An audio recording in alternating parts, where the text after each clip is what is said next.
Hello everyone, তোমরা সবাই কেমন আছো? আশা করি খুব ভালো আছো। তো আমার নতুন আরেকটি ভিডিওতে তোমাদের অনেক স্বাগত।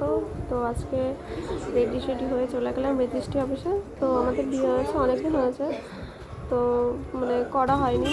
তো হঠাৎ করে ডিসিশন হলো যে রেজিস্ট্রিটা করে নিই একসাথে। তো আমাদের ছিল আর আমাদের বাড়ির পাশে আরেকজনের বরের আর কি বন্ধু হয়, আরেকদিকে কাকা হয়। তো ওদের যেহেতু নতুন বিয়ে হয়েছে, তা ওরা করছিল বলে তো আমাদেরও ডিসিশন হলো তাহলে আমরাও করে নিই ওদের সাথে সাথে।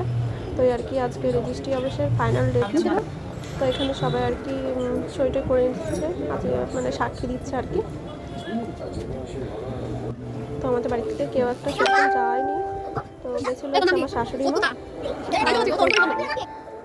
আর ওদের আর কি সবাই গেছিলো বাপের বাড়ির থেকে শ্বশুর বাড়ির থেকে। তো তারপর ওখান থেকে বেরিয়ে চলে আসলাম আর কি শুভর শ্বশুর বাড়ি। তো ওখানে রাত্রে খাওয়া দাওয়া ছিল, তার ওদের রেজিস্ট্রি করেছে বলে একটু ছোটোখাটো অ্যারেঞ্জ করেছে। তো আমার এই মিনি ব্লগটা কেমন লাগলো অবশ্যই তোমরা কমেন্ট করে জানিও। তো দেখা হচ্ছে নেক্সট ভিডিওর সাথে। তো চলো টাটা, সবাই ভালো থেকো, সুস্থ থেকো। না না লাগবে না, দাদা আবার প্রণাম দিচ্ছে দাদা।